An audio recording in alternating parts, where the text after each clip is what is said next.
Welcome to the How to Be Awesome at Your Job podcast, the show where brilliant professionals share how to sharpen the universal skills required to flourish at work. Enjoy more career fun, wins, meaning, and money with your host, Pete Makaitis. Hello, and thanks so much for joining us here for episode 600.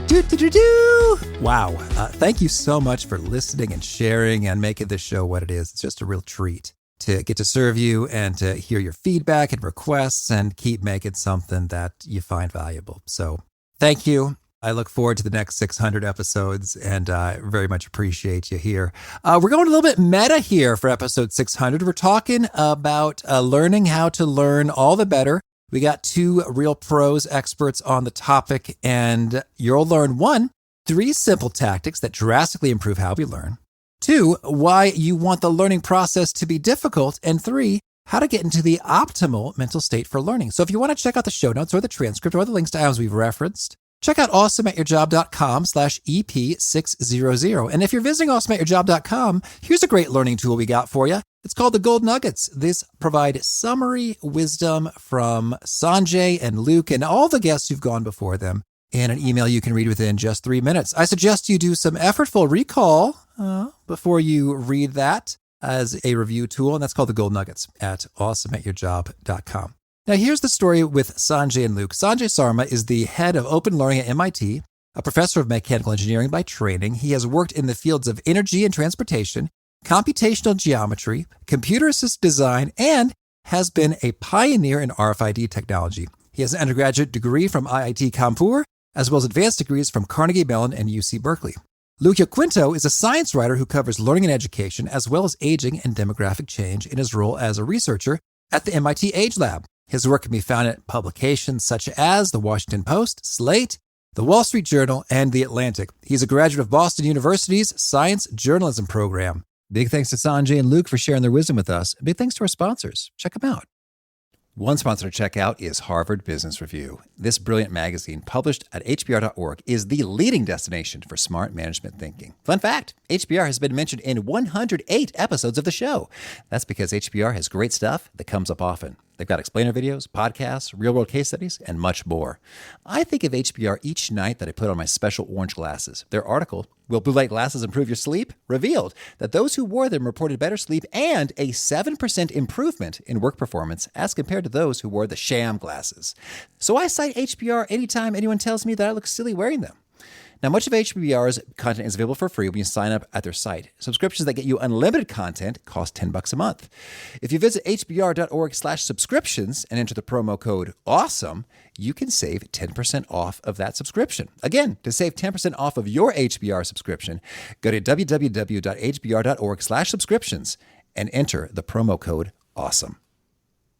Big thanks to our sponsor, Acorns. Acorns makes it easy to start automatically saving and investing for your future. You don't need a lot of money or expertise to invest with Acorns. In fact, you can get started with just your spare change. Acorns recommends an expert-built portfolio that fits you and your money goals, then automatically invests your money for you. NerdWallet.com, whom I love on these sorts of matters, gives Acorns a whopping 4.7 stars and says, quote, if you want to make the most of your spare change, there's no better place to do that than Acorns. Head to acorns.com/awesome or download the Acorns app to start saving and investing for your future today. And we got a legal disclaimer here. It may not be representative of all clients. Tier 1 compensation provided. Compensation provides an incentive to positively promote Acorns. View important disclosures at acorns.com/awesome. Investing involves risk, including the loss of principal. Please consider your objectives, risk tolerance, and Acorns' fees before investing. Acorns Advisors LLC, Acorns, is an SEC-registered investment advisor. Brokerage services are provided to clients of Acorns by Acorns Securities LLC, member FINRA/SIPC. For more information, visit acorns.com.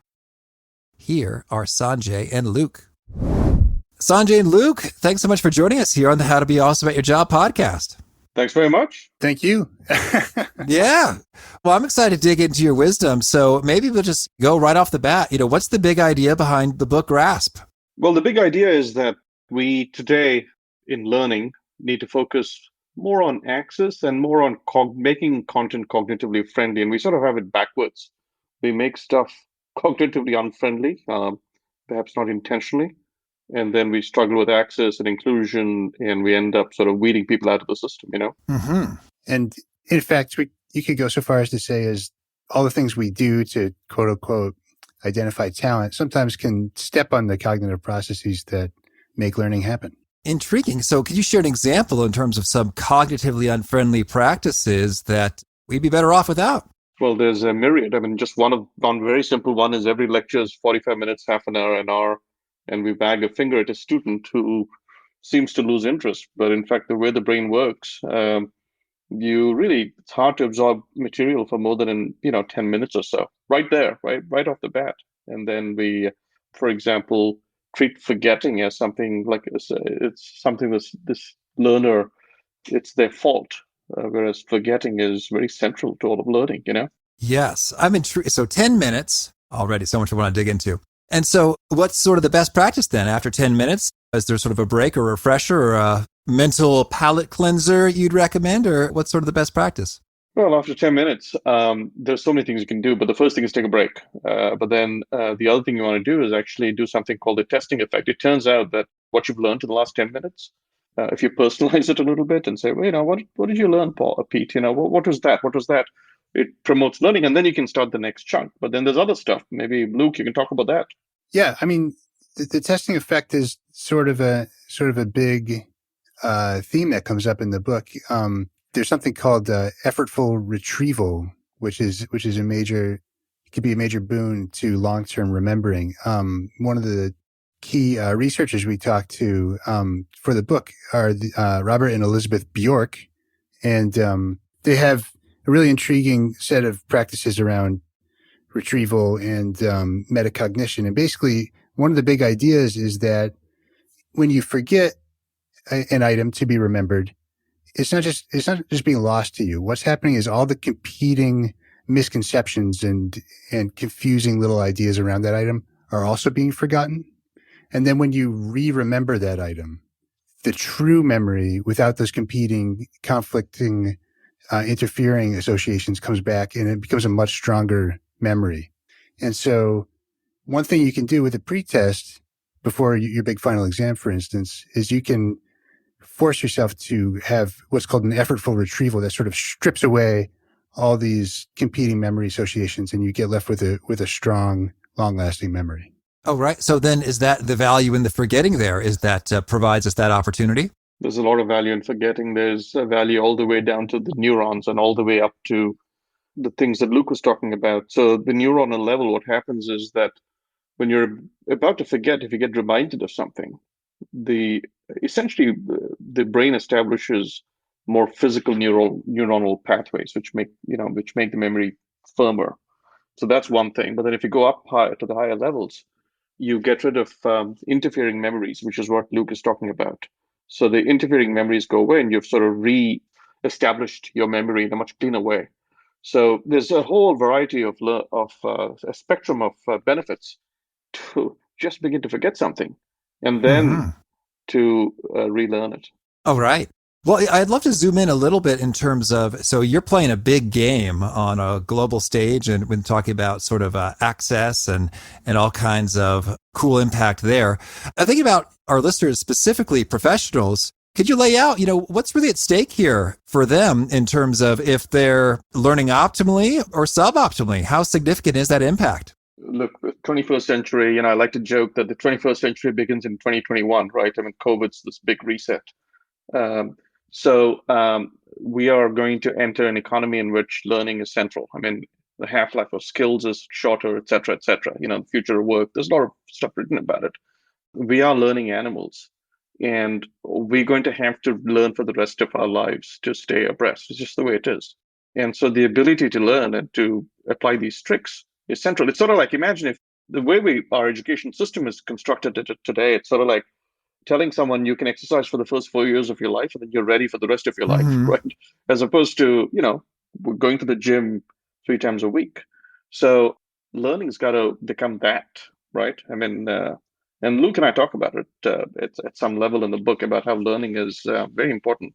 All right. Well, I really want to hear, you've got a story in the book about a law school in Florida that incorporated some cutting-edge learning strategies, and they saw a dramatic improvement in their bar exam passage rate.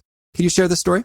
So talking about the pre-testing effect that we were talking about earlier, right? And that that's sort of one half of what these wonderful researchers, the Bjorks, call desirable difficulties. And the effortful retrieval that strips away these competing memory associations that lets you form a really long-term memory, right? The other half is called metacognition, which is basically how we think about our own state of knowledge. So and let me just rewind, and then we'll catch you right back up to the law school, FIU Law School in Miami. Metacognition. So back in the 60s, for instance, the researchers thought that what we know about our own thoughts was sort of a static measure, sort of like an engine oil dipstick, right? Where you just kind of reach in and you say, well, I'm trying to get a sense of what I know about subject X. Here's what it is. But as the Bjorks, especially Robert, showed in the 70s, 80s, 90s, it's more like an active measure. It's more like a speedometer. And how we gauge how we know, in part, comes from how easy it is to summon that information in the moment. And that introduces a number of biases. If you have some new fact open in a textbook right in front of you, that can lead you to believe that you're going to remember that fact come test time, right? If you are seeing a fact in a true or false question, is hemoglobin the molecule in red blood cells that delivers oxygen to cells? You might be able to answer that in a true or false, but then you might not be able to answer a point blank, what is the molecule? Mm-hmm.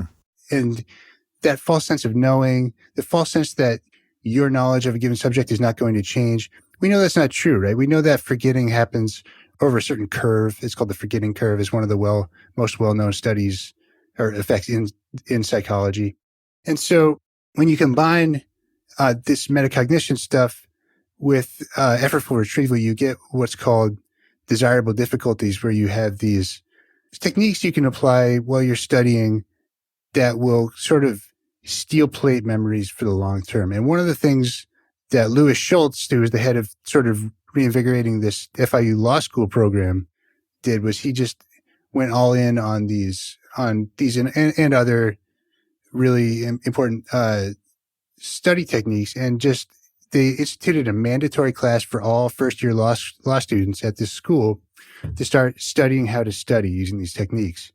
And so prior to the beginning of this program started in 2015, it was, a respectable but middling law school in Florida in terms of bar exam passage rates, kind of bounced around the middle of the rankings.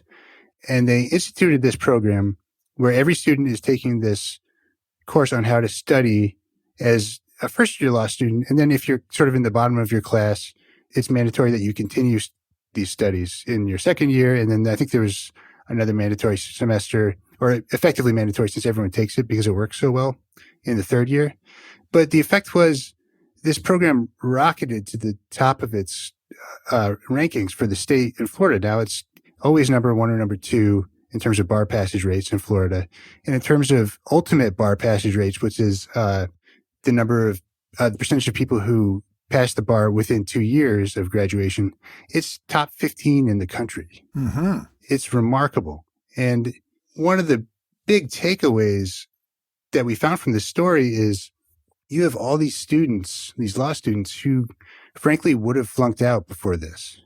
And now with these techniques that are focused on making learning cognitively user-friendly, right? We're retaining that talent that would have been wasted before.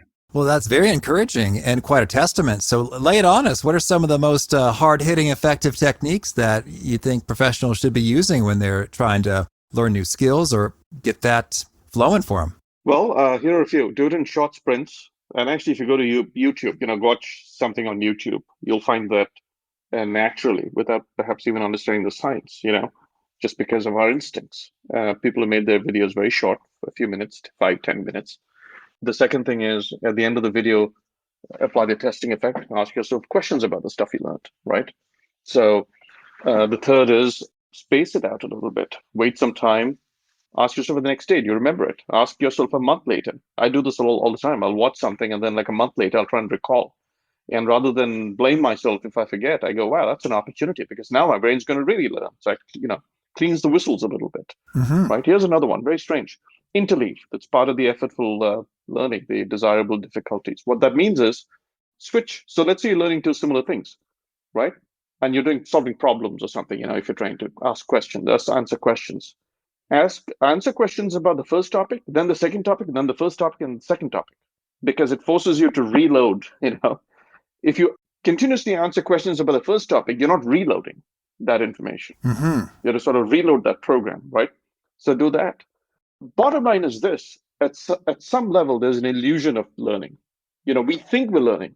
There's a lot of biases that Luke talked about. Stability, foresight, all that stuff. We won't bore you with the details, but there's an illusion of learning. For example, if you reread material with a highlighter and just highlight everything, you feel like you learned because you became familiar with it. It's illusion, but it's an illusion.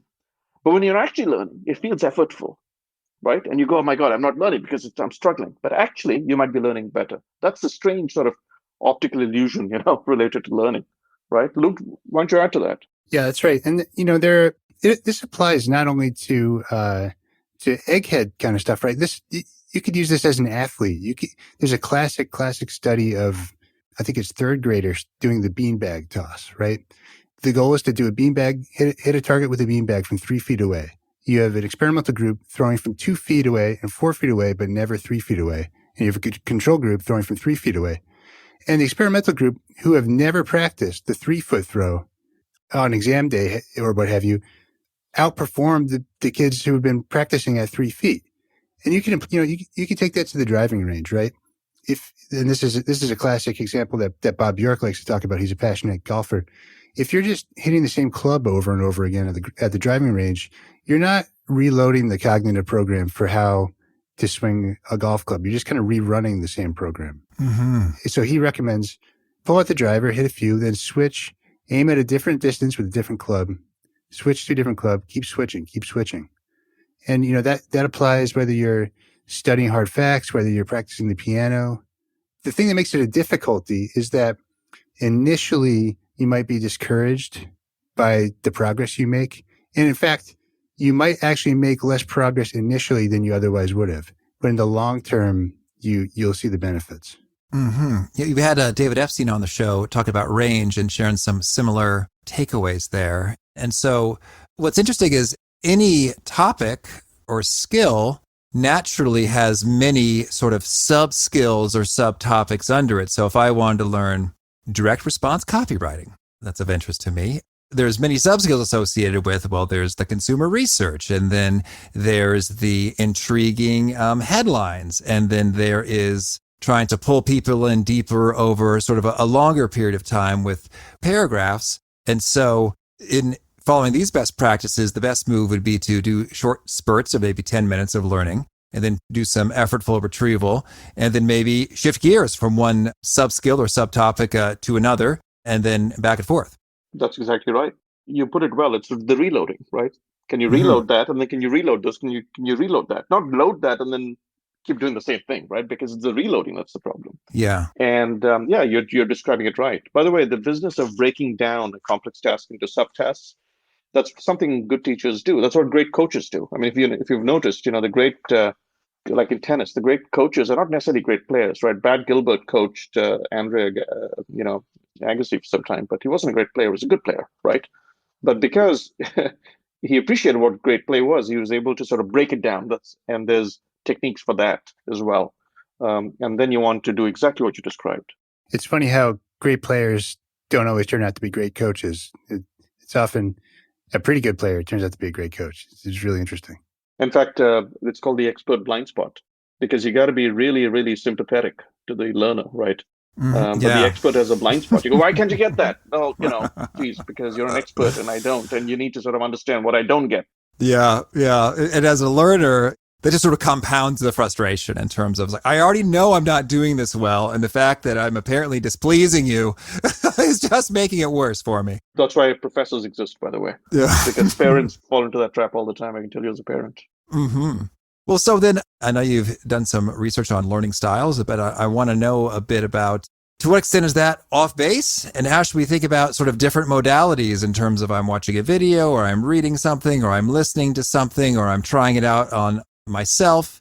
How do we think about the styles and the best approach? So there's The problem with a lot of this learning stuff is that there are very subtle findings, and then sometimes people sort of run with them and turn them into something they're not, right?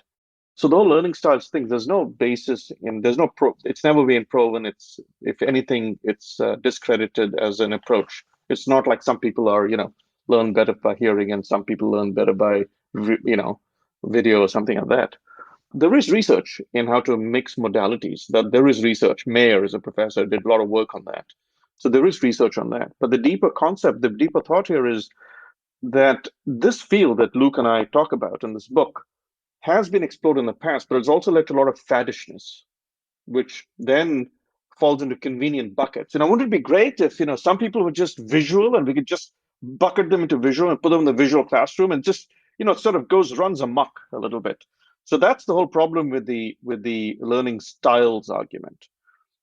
But really creating an excellent learning environment takes effort, takes thought, and it's not that simple that you can just say the person's a visual learner, And that's sort of what we talk about in the book. It's pretty nuanced, it's pretty subtle, and you got to understand it, and understand as much as possible. And also, it's changing fast, right, Luke? That's right. I would say that people take a lot of comfort in the learning styles thing sometimes, and that comfort that you take is not misplaced. The origin of that came from some of Howard Gardner's work, where he saw people who had different types of strokes, and you could, for instance, have your language skills impacted, but not your number skills at all, right? Mm-hmm. And that helped him formulate his idea of multiple intelligences, which is, still a really interesting idea.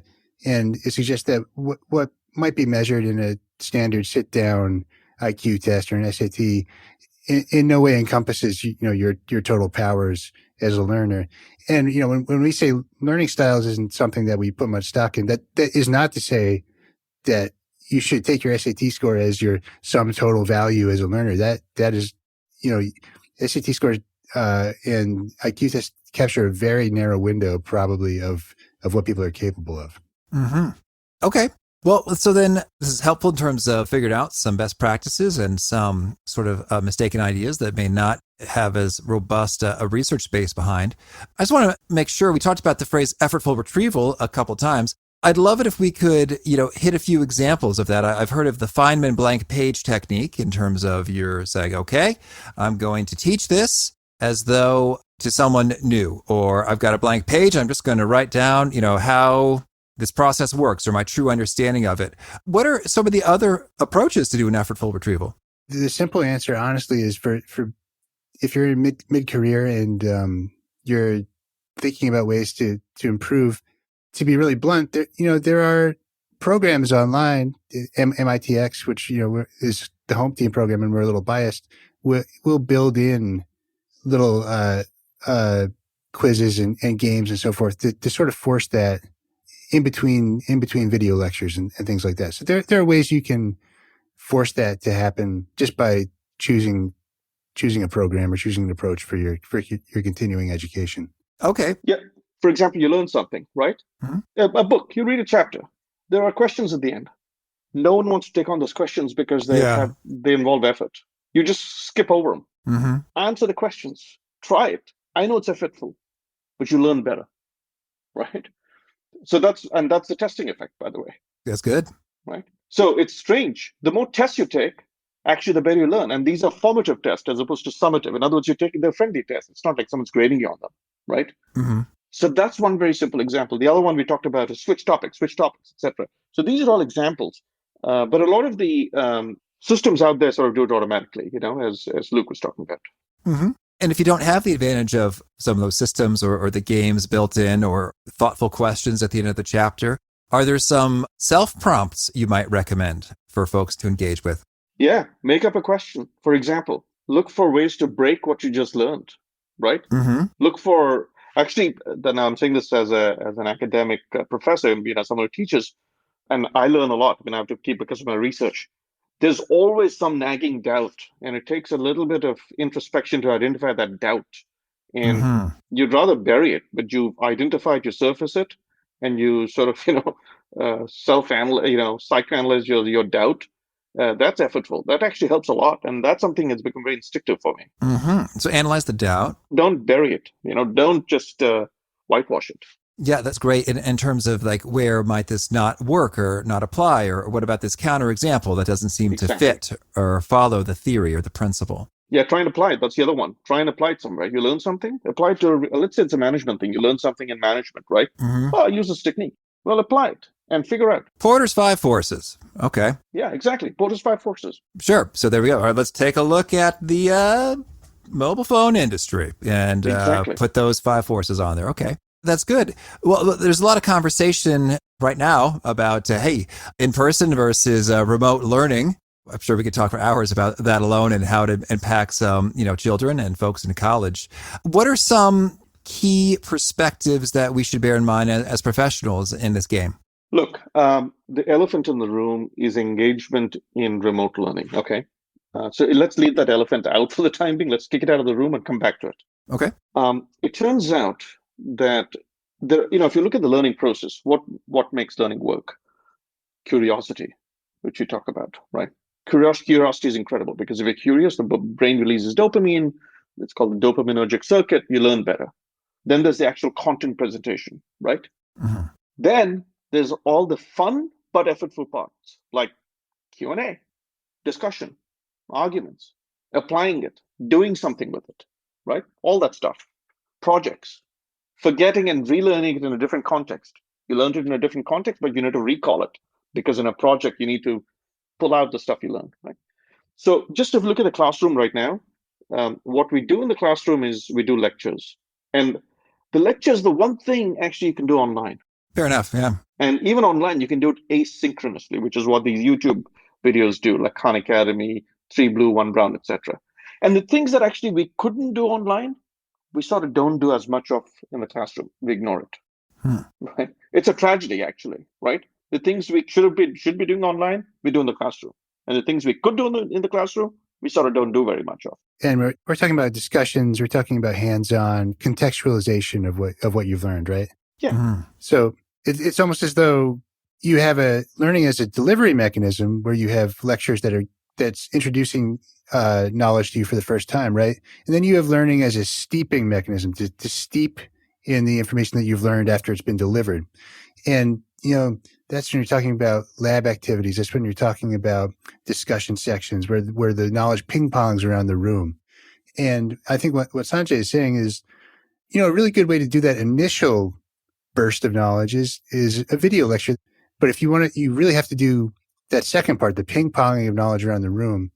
And that's what's really ideal for in-person learning. And you'll hear sort of buzzwords like flipped classrooms, where you would, for instance, watch your lecture content at home, and then you're taking part in discussions and you're doing your homework with your teacher at hand to answer questions in the classroom. That's some of what we're talking about here. And then, so today during COVID, students are taking stuff remotely, right? Mm-hmm. And the problem is what we've done is we've done something that we shouldn't be doing, which is these lectures with the professors droning on, and we put it online. So of course students are going to disengage, right? So we would say that the right thing to do is use the Zoom to do the interactive stuff, get students excited about something, and then use an asynchronous video where they consume the material. Then come back to Zoom, and as best as you can, make up the in-person stuff, discussions, etc. Obviously, you can't do a chemistry lab over Zoom. You sort of can actually, but I wouldn't recommend it, right? So we sort of have it backwards right now. And in some ways, the Zoom lecture is exposing the problem, And in fact, when COVID ends, we're going to go back to the classroom. And what are we going to do? Recreate the Zoom lecture, except everyone's in the same room? Unfortunately, that's where we'll end up, right? Yeah. Mm-hmm. Well, and I want to hit that curiosity point because it is really important. And I guess if you're not feeling curious, but you got to learn something, how do we stir up some curiosity? So, yeah, there's some really interesting work about that. It's important, first of all, to think of curiosity. It is a drive state in the brain, right? Like the sensation of hunger and the sensation of curiosity are not actually that different. They're both something that the brain experiences as something you really want, right? In one case, it's food. In the other case, it's information. Now, how does the brain determine what information is worth wanting? That's a really interesting and mm-hmm. constantly unfolding question, right? But there's some very fascinating work being done around this, where you have a study, for instance, where people are being presented with trivia questions, right, as a means to trigger curiosity. And then they'll be presented with a completely unrelated set of information to remember. And if they are in a curious state due to the trivia questions, they'll remember that unrelated pile of information better. It's as though curiosity creates this global state of stickiness for information in the brain. And it's really, really fascinating. So, one thing we have to really take on actively is how to promote that sense in the classroom, or whether you're learning on your own and you try to promote it for yourself. And there is a lot of interesting discussion about what actually promotes that feeling. Is it just the impression that something new to know is available? Like, no, that's probably not it. Sometimes it's called neophilia. And like, if that were true, we would always be curious about what's down in a scary, dark basement, right? And we're often not curious at all to find out what that is. But one really interesting theory that comes up in the book is this idea that we have the sense that the information at hand is something that will modify what we know in a meaningful way. That might be something that would trigger curiosity. And, teachers have been doing this for a really long time, right? Like, that's what the Socratic method is kind of about. It's about framing things as questions. Right. Yeah, I think the thing about curiosity, I'll give you some tricks for curiosity. So, because I have to elicit curiosity in students when I teach, right? I figured out how to do it to myself. All right. And the way one technique is wonder about the history, right? Pick a topic, 5 forces, How did it happen? Who was Porter? Why did he arrive at it? What problems did you look at? Right? What were was it a 3 forces approach that failed because 2 forces are missing, right? So that's one technique. So you have to sort of figure out what gets you going. Right. Why is it right? Critique it. That's another one. Why does it work? Let me see if I can break it.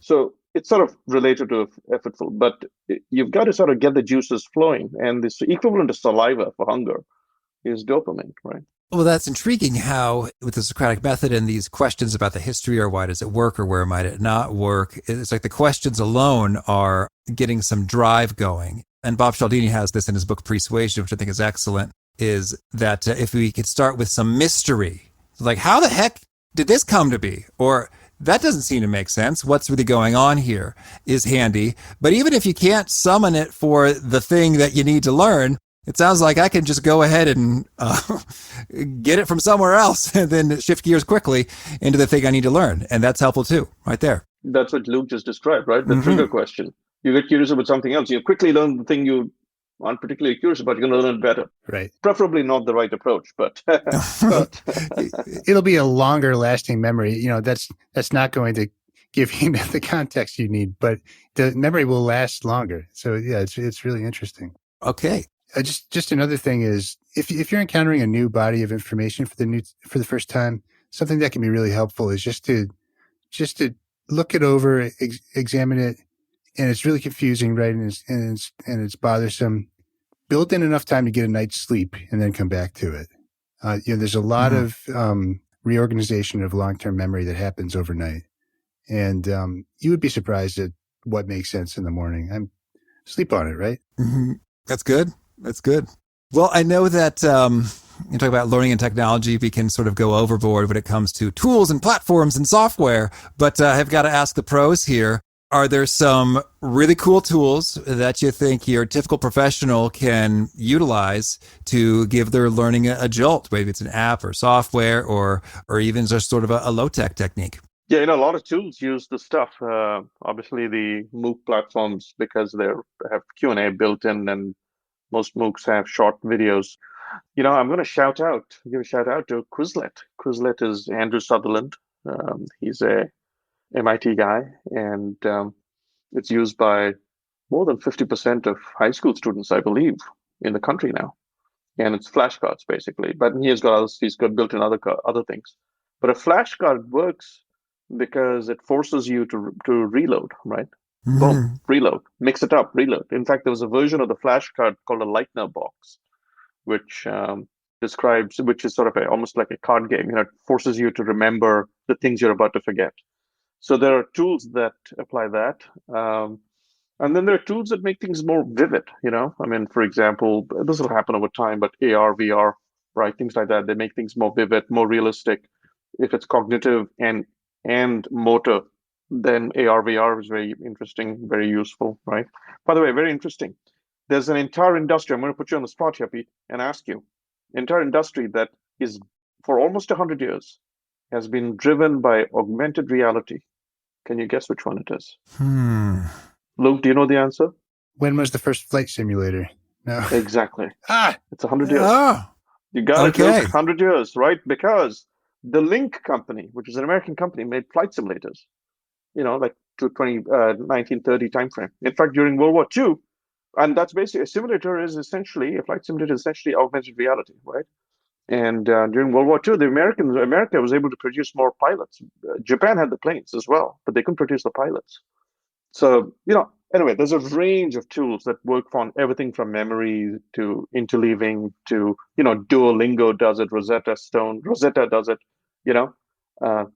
Quizlet does it to do that, force you to go through these tricks. All right. Thank you. Well, tell me anything else you want to make sure to mention before we shift gears here and talk about some of your favorite things. I think the other thing we need to understand is like gaming software, right? Gaming software sort of uses another part of your brain, sort of a joy center, limbic system, etc. And we haven't quite figured out how to work that into games, but there's in fact a nice field called educational games. It's not gamification, it's more where they try and work it into simulation, you're doing something and learning along the way. That's another field that's emerging, and there are some experts at MIT, Eric Klopfer and others who know this very well, but I think that'll become important in the years ahead. All right, thank you. Well, now could you share with me a favorite quote, something you find inspiring? Okay, I chose a nerdy one. It's "Fear is the mind killer."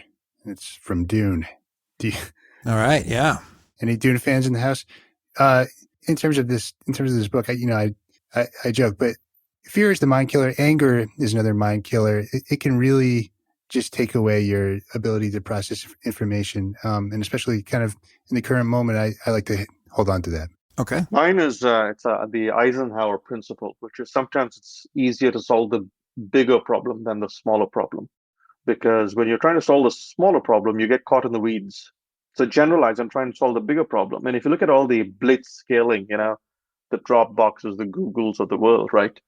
I mean, they didn't say, Google didn't say, we'll search, academic documents. So we'll just search the whole web, right?